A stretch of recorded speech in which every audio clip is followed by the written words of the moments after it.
I wanted to begin before I start my presentation to say a couple of things. The first is that I am going to be quite provocative. And that's because the academic world isn't just about collecting data and empirical knowledge, as important as that is. It's also about standing back and reflecting on where we situate ourselves as human beings, broadly speaking, both how we contribute to the environment being degraded, but also how we can manage the environment to improve our impact. And sometimes I think we get so targeted at certain things we're doing that we kind of don't stand back, to use the old adage, we don't see the forest for the trees. And I work a lot on the trees. In fact, I work on eco-labeling and forest certification. And I'm very curious about its role of eco-labeling and market mechanisms to help steward our social environmental interests. And all the people working in those programs, whether they be forest companies or agricultural companies or international organizations and environmental groups and indigenous communities, all come to these instruments and these tools and these approaches in ways that are very legitimate, in ways that show a strong empathy about the world in which we situate ourselves. So nothing I'm going to say now is going to challenge that, okay? We actually are part of a really wonderful community as scientists, different perspectives and practitioners around thinking about problems. But I am going to be provocative, okay, with the idea of getting a conversation going about broader questions, okay? And so that's, please take that in this context. I want to provoke and raise ideas and thoughts in this talk. I'm asking this question broadly: does solving the climate and biodiversity crises require a new moral framework? And as I was joking at the beginning of the talk here, the answer is yes, okay? But I want to flag that I'm not talking about that it means that previous frameworks haven't had strong moral and ethical foundations, not at all. In fact, all the frameworks that I'm going to talk about and that we apply as scientists have some kind of strong moral foundation behind them. And I'm going to talk about that. So that's not my point, that there isn't a lack of existing ethics or moral frameworks, but rather, for instrumental reasons, I think we need to reinforce a different moral framework, okay? So this is kind of curious. I'm not arguing that this is moral, we haven't had morality, not at all. I'm saying in order to solve some problems, we need a different moral framework, okay? So I'm doing this for instrumental reasons than making this argument. And I think that's going to become important as I talk, in my talk. And by the way, feel free to ask questions as I'm talking. I'm going to leave time for question and answer because this being a provocative talk, I know it's going to stir up some thinking and some back and forth. But feel free in the chat box to let me know if you have any actual questions while I'm talking, and I'm happy to respond if I can see those questions as I'm talking. So I want to begin with an overview that recognize that the policy challenges facing governments, society, and businesses are increasingly complex, and that some are so difficult to address, we call them super wicked problems that I'm going to get to in my talk. Super wicked. And I would argue that nowhere are super wicked problems more acute and more illustrative than those confronting those of us who look at global environmental problems, including climate change and massive species extinctions. I think that's probably safe to say. So the question is then, given all this and these ongoing challenges, how do we want to think about how we manage these problems? What are our cognitive frames, our moral frameworks for doing so? Okay, how do we want to identify what these are proactively versus making them happen accidentally? And then I'm going to actually take some time to offer some solutions, some policy tools that might be available to us if we think about and are guided by distinct moral philosophies around these super wicked problems. Okay, so what are then super wicked problems? I have this little graph for you so you won't forget this cognitively, right? But I developed with my colleagues, well, then my two students, Kelly Levin and Graham Auld. Now, Kelly Levin is now one of the top climate analysts for the World Resources Institute, WRI. And Graham Auld is now director of one of the top policy schools in Canada. Along with Stephen Bernstein, we developed this term, super wicked, which was an additional component to what Rittel and Weber had identified back in 1972 as wicked problems. And we essentially said, hey, good job identifying that some classes are wicked, some classes of problems are wicked, but we said actually some environmental problems are so acute, they are super wicked. So what are these super wicked problems? That's further reading for you, just for fun. But I'm going to just talk about, give you 4 different features of them. But I wanted to reinforce what you already know, being environment school, that the climate crisis is one of the key examples. That we know that climate change itself has pervasive impacts on a host of related issues, from forest fires burning. I often think it's quite interesting how, Americans, Canadians, and Europeans are some of the top emitters of carbon in the world, and historically so as well. And when they see forest fires burning in Brazil or Australia, they often blame Brazil and Australia, but actually, one of the main causes of these forest fires are climate emissions that they contributed to. And of course, we have the coral reefs bleaching in Australia as the water gets warmer, and we have icebergs crashing, as you all know. We also have the catastrophic species extinction crisis. As you all know, and as the United Nations reviewed a couple of years ago again, we are facing up to 1 million species becoming extinct owing to the impact of human beings. Human beings are causing up to 1 million species with being threatened with extinction. And this is what many refer to as the sixth great extinction of the planet, but the first one caused by Homo sapiens. So we've done it, and this is a good example of a super wicked problem. I just have 2 examples. One is the orangutan in Borneo, and the other is the sage grouse in the United States. 2 of the million. To get us to think about this, as you all are aware of, that these are actual things out there that have challenges attached to them, and they're impacted by a range of different kinds of human activity. We often focus on one species like the orangutan or that kind of thing, but actually these are all over the world. Every country has them, and we're all collectively responsible for causing these challenges. Again, 1 million. Okay, so what are the 4 key features of super wicked problems? The first one, we argue, is that time is running out. So we know that at some point in the future, it will be too late to address the problem.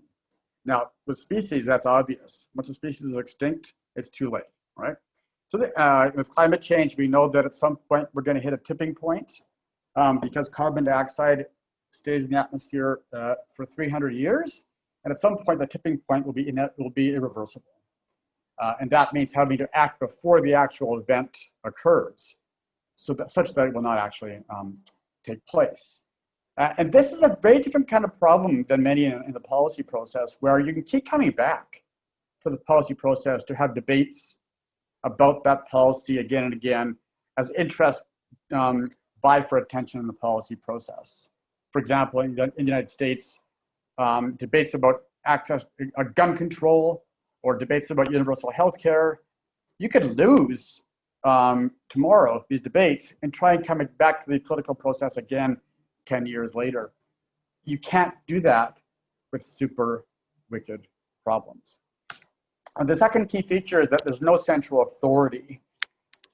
So in climate change, as you know, an emission anywhere in the world has the same effect globally in creating this problem. And yet we don't live in a world in which there's one central authority. We live in a world of nation states. And hence we need to find some way to think about developing policies in the absence of strong central authority if this problem is to be solved. So the example I'm going to give you at the end of this lecture takes into account the lack of central authority, which means thinking about how do we gain uptake for policies besides simply relying on a strong coercive government for doing so. The third key feature is that those seeking to end the problem are also causing the problem. So this is important because this is a debate and an impact we're having with ourselves. We are all collectively responsible for causing these problems. And most of us want to solve them as well. So the conundrum isn't with the debate isn't with other people or other groups or even other countries, it's with ourselves and our different competing frames that we bring to the table as complex human beings. The example I often give is that if you drew a line around all the academics who attend the International Studies Association's Environmental Studies section, okay, every year they go somewhere around the world, they fly there and they have a great meeting about the environment. If you drew a line around them and said you're a country, they would be one of the highest emitting countries of carbon in the world, right? Because we are walking in contradictions. So how do we handle this dilemma about this challenge? And the fourth feature is that the policies in place today discount the future irrationally. In other words, the policies that emerge are not taking into account the science, and by that I mean the climate or biodiversity science of the environmental problems we face. They're inconsistent with those problems when they tell us about the future, in which case therefore they are, we say, irrational with respect to what needs to be done based on the science of the problem. We don't just mean the economics idea of irrational based on economic interests. We mean irrational based on the problem itself, and what needs to be done to address that problem. Okay, so that's super wicked problems, and we say they pose certain challenges, but we're also curious as to why they really haven't been ameliorated in the last 30 years, despite significant and sustained attention by global governance processes, by private governance mechanisms like eco-labeling I mentioned, and also by nation states. So a strong rhetorical interest and a lot of policy tools in place to address these issues, and yet the challenges we're facing on these super wicked problems are getting worse, not better. So I want to offer one solution, and this is where I get very provocative, okay? Or one explanation for the gap between the policy tools we're choosing to address super wicked problems and the behavioral changes we seek to initiate. There's a gap in terms of what needs to be done and what we're actually doing. And I'm going to argue that it may be that the actual frameworks we apply as academics, okay, as academics, so this is targeting out attention to ourselves as an academic community, perhaps the frameworks that we're applying, which we think are analytical frameworks based on dispassionate objective analysis, actually carry with them 4 different moral frameworks through which we see policy problems. So they're all moral, they're all legitimate, but they have 4 different ways of conceiving of problems. And is it possible that some of them can't get us to addressing effectively super wicked problems? Okay, I'm going to say the answer is yes. So my argument is that they're not 4 ways to think about how academics view policy analysis over problem solving, but there are 4 ways. Now, these are elaborated in various papers, some are on ResearchGate. There's the slide showing you that, but I'm going to give you the overall gist by taking a little bit of time to walk through this slide. I'm going to also, just for sort of curiosity's sake, I'm going to walk you through the slide on the 4 moral frameworks out there. that inform different ways to think about academics and how academics think about problems. But I'm going to look at the climate crisis and COVID-19 management, because what we found to be very curious is that the moral frameworks that governments applied to address COVID in many cases were quite different than the ones that were applied to address the climate crisis.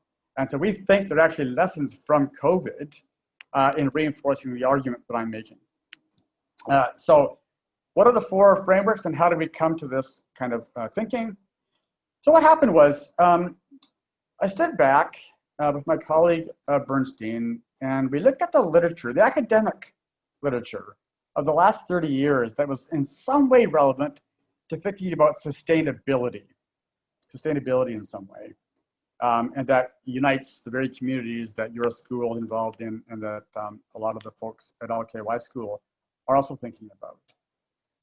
And discovered that there were actually two questions that could divide most of the frameworks that academics apply to problem solving.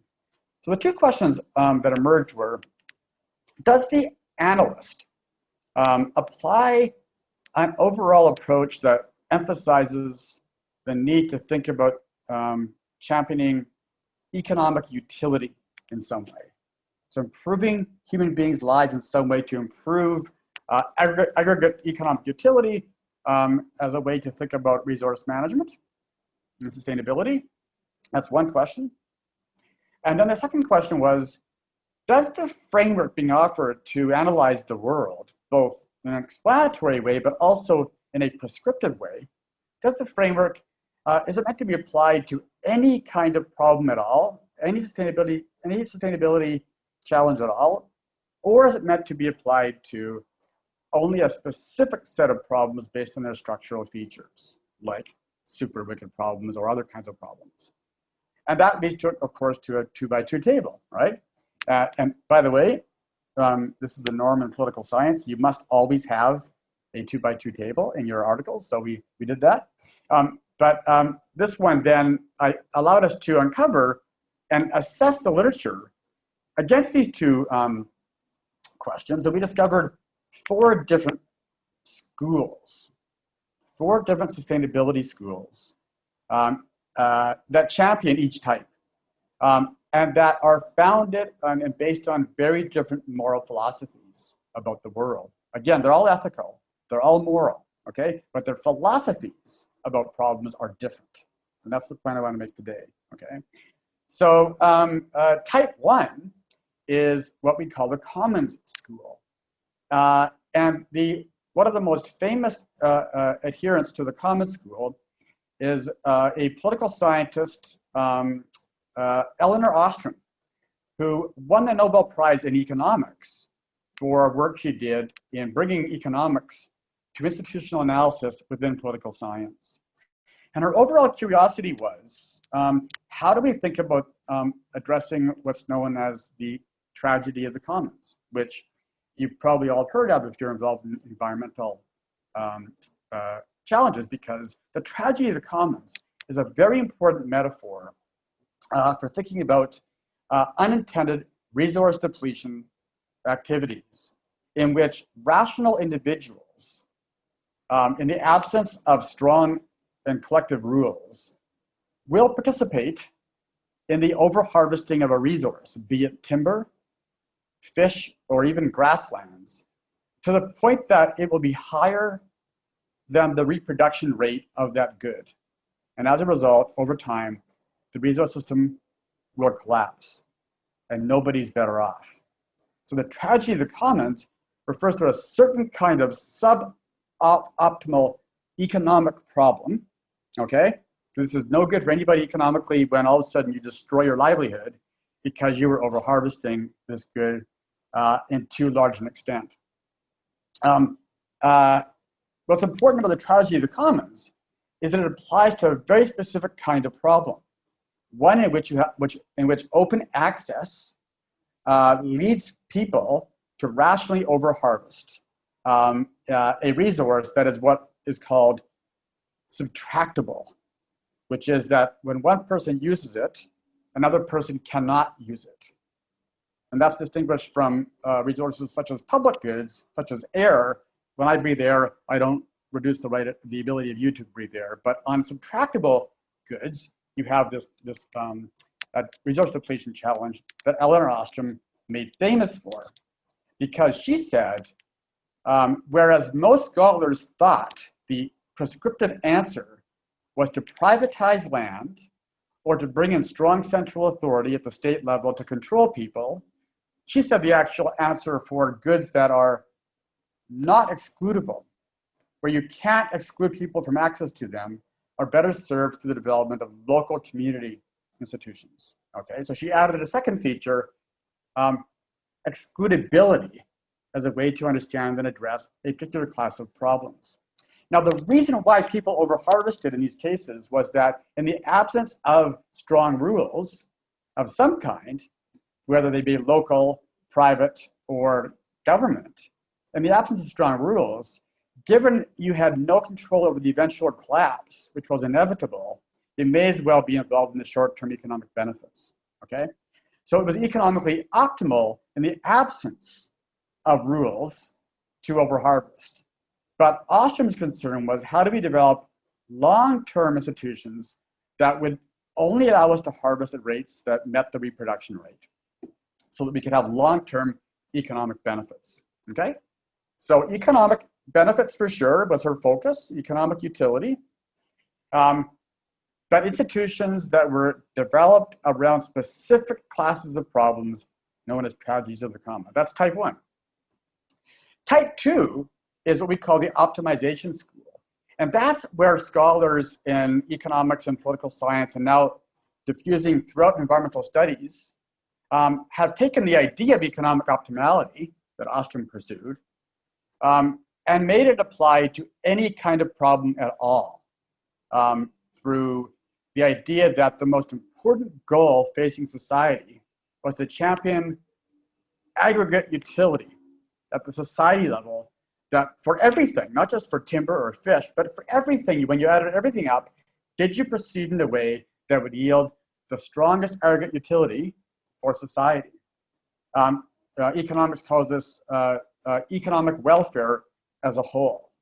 And the idea there was, based on a very strong moral philosophy, was that the most important way to lift up people's lives and improve their lives is to eradicate poverty. And the best way to do that is to focus on overall economic welfare.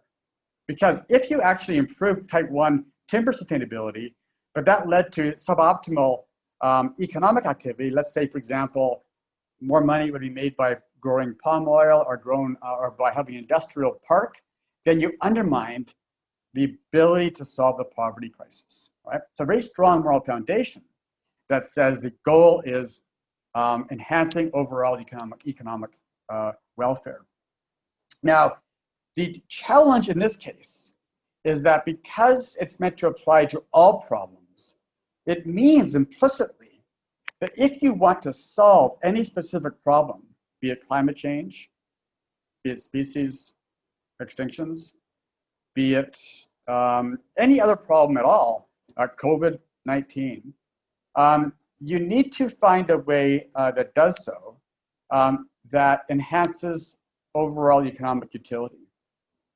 And if you can't find a way to do that, then the implicit answer is you can't solve that problem. Because if you did, you'd be making overall society worse off, not better off, since the goal is economic utility as a whole, not problem solving over a specific problem itself. And the adjudicating framework then is based on then finding solutions that have that logic internally to them. So in the case of the climate crisis, this is why so many social scientists in general and economists in particular debate the discount rate for what it means to actually avert catastrophic climate change in the future now.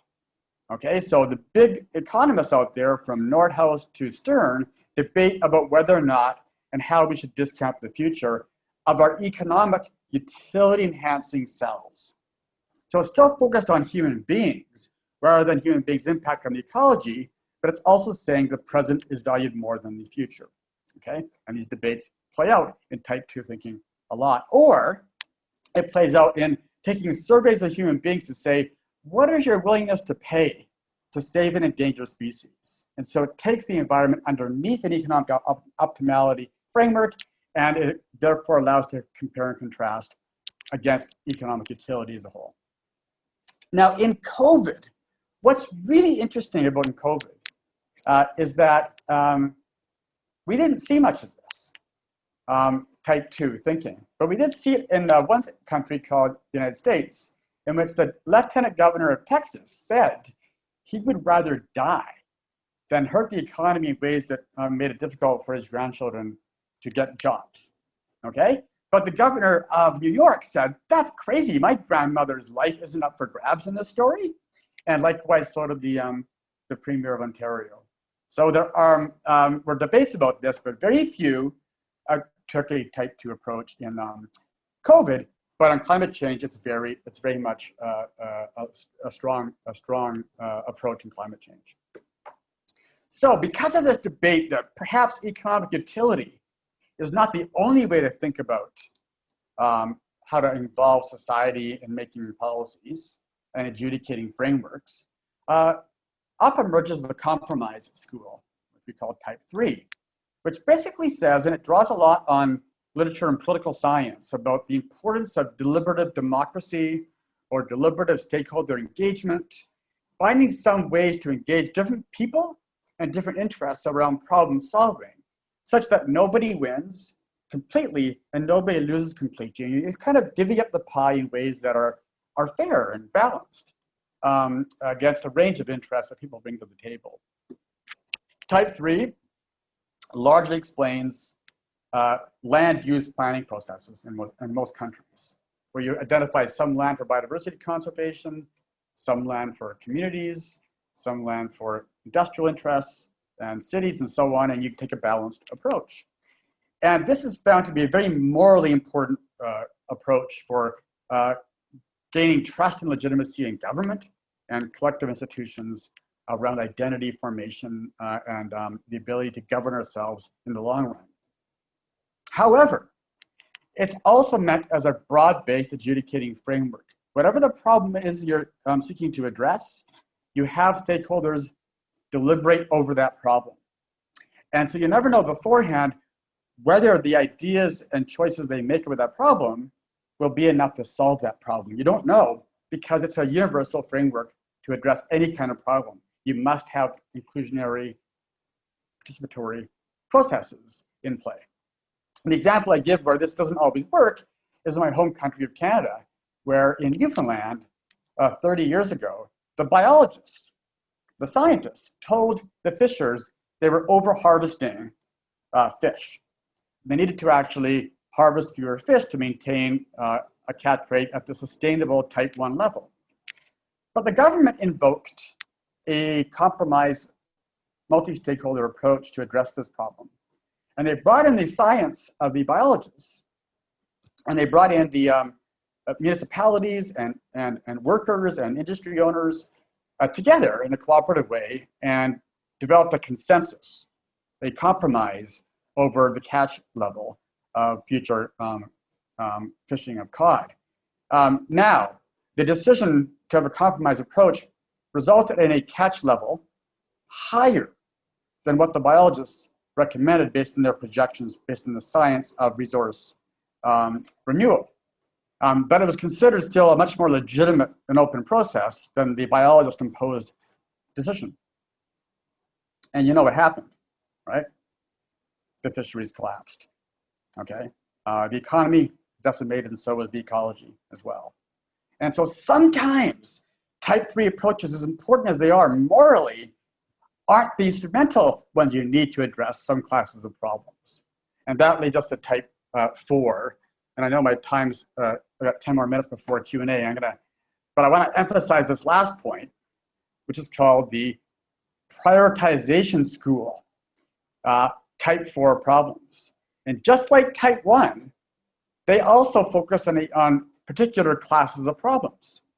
But unlike type 1, they are not economic problems. They are environmental or social problems. okay? So the classic example that we all apply, and it's a common type 4 problem, is the problem of slavery.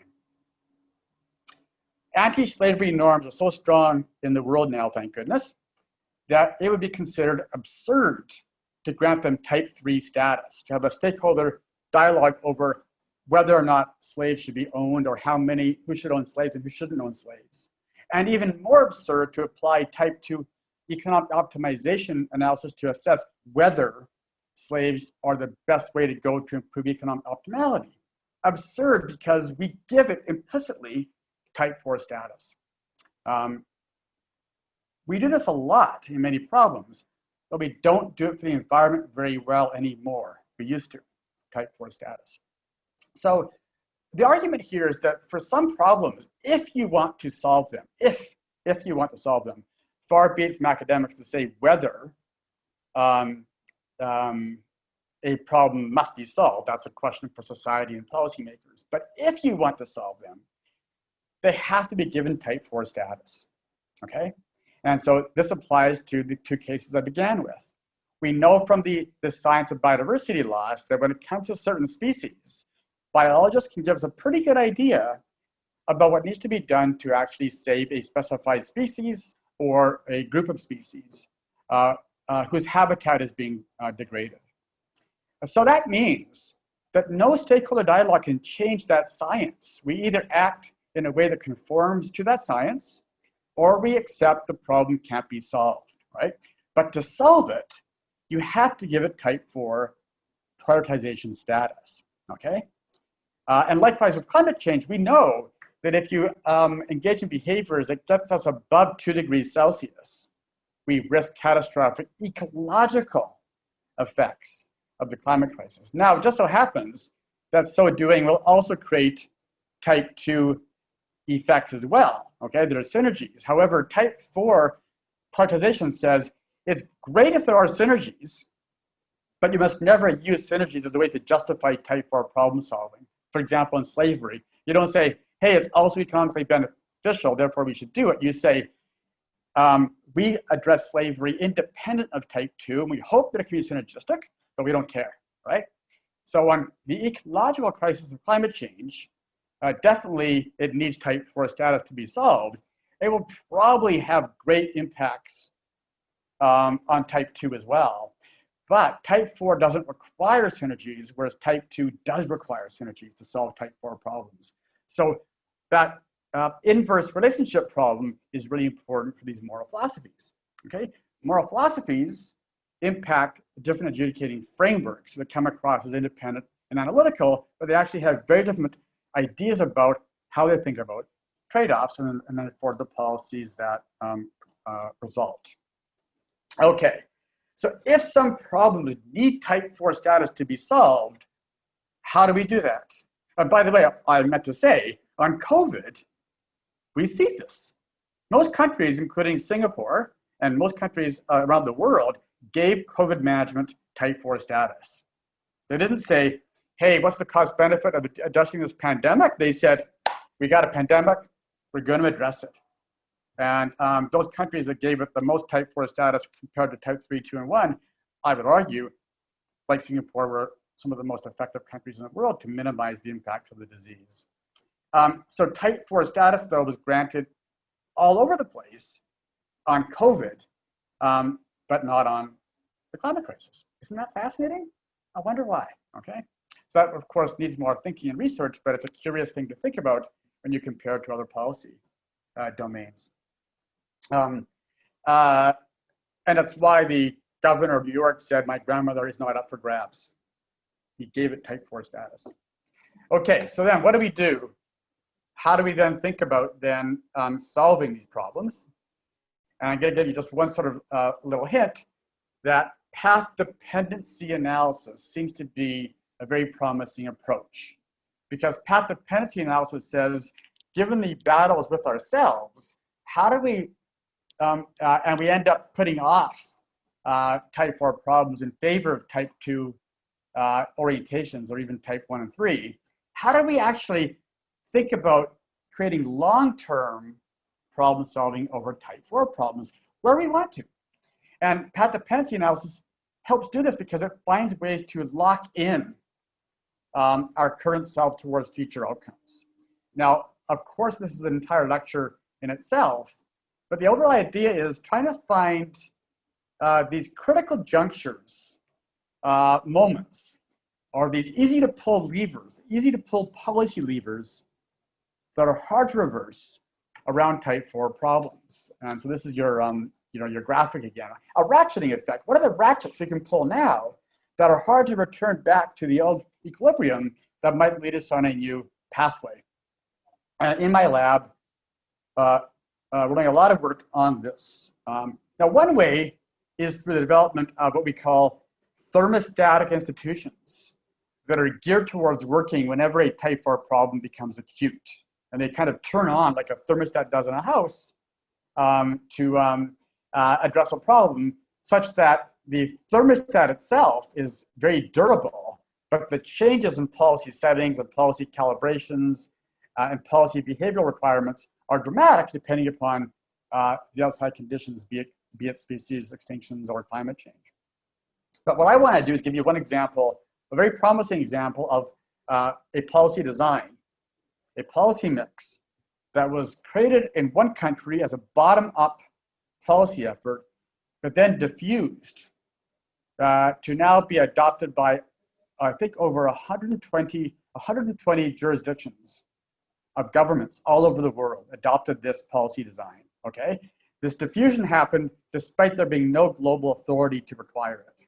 And hence, this design was consistent with the second feature of super wicked problems. Bottom up, type 4 policy lever that then diffused to other jurisdictions despite there being no central authority. I see that my timer says 2 minutes. I'm going to try and stop in 2 minutes to give the Q&A. But this is an important one. Since path dependency thinks about a series of steps that can unfold over time with your policy design. And so when you're designing, you're thinking about what can be done to create immediate lock-in of some kind so that it's hard to reverse that ratchet, but also how can you design now to entrench support over time? And how can you design to expand to populations over time, increasingly cover more and more populations? And of course, finally, how can you design to be consistent with the type 4 imperative? In the case of climate change, the 2-degree world we seek to be no warmer than scientists recommend. So when we do that, and that's now 4 questions, by the way, not 3, I recognize that, we added the fourth. The great example is this case in Germany, the German government's feed-in tariff program that was designed to lower the price of solar panels, not just in Germany, but in the world. And they succeeded in doing so. Now, remember, this is important because their evidence that they were correct occurred 15 years after their initial lever. So an evidence-based research program based on data-driven analysis couldn't get you to this solution because the data appears too late to design. You must design projecting for what you think might occur. In a nutshell, they designed a really cool program in which long-term contracts were offered to homeowners, 20-year contracts to put solar panels on their roofs. The government subsidized the price of the solar panel, but it also paid homeowners any excess energy at the retail rate, not the wholesale rate. And that encouraged very sustainable low carbon energy use in their homes, okay? And the 20-year contract meant that a new government couldn't come in and change the contract because they would have to pay compensation to the homeowners. And as a result, more and more homeowners over time came to see this as being a really interesting policy tool, and they also asked for solar panels on their roofs. So the feasibility calculations changed over time as more and more homeowners asked for this tool. And this, therefore, steered the emergence of low-carbon coalitions and therefore lower prices that emerged as the economies of scale became more well-developed. And then this diffused as more and more citizens outside of Germany asked for the same program, such that now the price for global solar panels is way lower than otherwise would have been the case. Okay, so this was a path-dependent design, type 4 in orientation, that had dramatic effects, but it required really thinking carefully about policy mixes and coalition building, not around type 2 and type 3 frameworks, but type 4 impacts. And there's your design. The last thing I want to leave you with is that there was a path-dependent, there was a thermostatic institution on type 4 problems that existed in 1972 in the United States. And when the scientists found that an endangered species in an old-growth forest not far from my cabin there was being endangered owing to logging practices, the government acted to conserve a lot more land to save that species. Okay, and that owl is no longer endangered because there was a type 4 institution in place. No easy answers, because the result of that owl being saved was a decline in logging for a lot of communities. But in this case, type 4 problems did resolve. And so my point is just that if we want to therefore address type 4 problems, perhaps for instrumental reasons, the moral frameworks we apply need to be changed. And I'll stop there now and stop sharing screen. Time for Q&A.